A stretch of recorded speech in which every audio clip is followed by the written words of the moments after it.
Après Reine d'Égypte et Vinland Saga, on continue sur les mangas culturels avec Bright Stories. Ohio, bienvenue sur Manga Express, on est parti sur une mini-critique pour ce chef-d'œuvre qu'est Bright Stories. Déjà pour placer le contexte, ça se passe en Asie centrale au 19e siècle. Ça change beaucoup de ce qu'on a l'habitude de voir, et honnêtement j'ai hésité à le commencer à cause de ça, mais fais-moi confiance, ça vaut le coup d'essayer. Au niveau de l'histoire, il n'y a pas une seule histoire, mais plusieurs petites histoires reliées et entrecroisées grâce à un voyageur. Mais dans l'ensemble, c'est des histoires de mariage, comme dit le titre, avec des femmes de caractère, dans une société où le mariage arrangé c'est la norme, et où les coutumes imposent aux femmes de faire les activités de femmes et aux hommes de faire les activités d'hommes. Au-delà de ça, on voit la vie quotidienne de ces peuples, le dur travail juste pour avoir de quoi manger, de quoi se nourrir, mais aussi la lutte contre les maladies et contre la guerre, notamment l'invasion des Russes. Henry Smith, c'est un Britannique qui est parti dans les pays qu'on appelle aujourd'hui le Kazakhstan, l'Ouzbékistan. Il est en quelque sorte journaliste et il prend des notes sur les coutumes locales, les religions, etc. Il va de village en village et il est accueilli par des familles dont on va suivre les problèmes. Par exemple, dans la première famille, on va rencontrer Amir, c'est une jeune femme badass de 20 ans, qui est mariée à Karlouk, qui a 12 ans.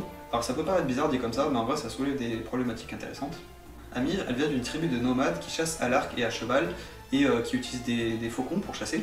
Suite à des problèmes de territoire, le père il veut que Amir elle revienne pour se marier à un autre homme. Sauf que la famille de son mari s'est attachée à elle et ils vont la protéger, et puis au final c'est tout le village qui va s'unir contre la tribu qui est venue l'arracher de sa famille. On a également l'histoire de Paria, c'est une fille maladroite, un peu trop énergique et trop franche quand elle parle, qui fait qu'elle a du mal à se trouver un mari, mais ses réactions sont adorables, elle fait des efforts et elle prend Amir pour modèle, parce que oui, en plus d'être une bonne chasseuse, elle sait très bien coudre, elle sait très bien faire la cuisine, etc. Dans un autre village, on a également l'histoire des deux femmes qui sont sœurs conjointes. C'est une espèce de mariage entre femmes, où elles se promettent d'avoir confiance en l'autre et de jamais la trahir, de toujours l'aider dans le besoin. C'est assez particulier, je te propose de lire le tome 7 pour te faire ton propre avis.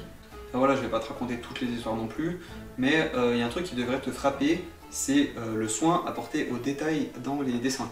Il y a plein de brodures de partout. La dessinatrice Kaoru Mori, c'est une tueuse, elle doit passer des heures sur chaque planche, c'est monstrueux. Les animaux ils sont aussi bien représentés, des chevaux aux moutons en passant par les renards et les poissons. Le rythme il peut être nerveux dans les batailles, mais on a également des chapitres très calmes.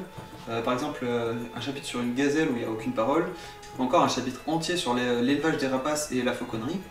En plus on a des pages bonus à la fin des tomes où on voit à quel point l'autrice elle s'implique pour connaître les coutumes locales, elle va jusqu'à visiter les pays exprès pour avoir les informations. C'est un manga qui est encore en cours avec 13 tomes chez Kiun. Après t'as le temps pour compléter la collection parce qu'il sort environ qu'un tome par an. Merci d'avoir regardé la critique, dis-moi si ça t'a donné envie de lire le manga, et la prochaine fois je pense qu'on retournera en Égypte. Ciao là.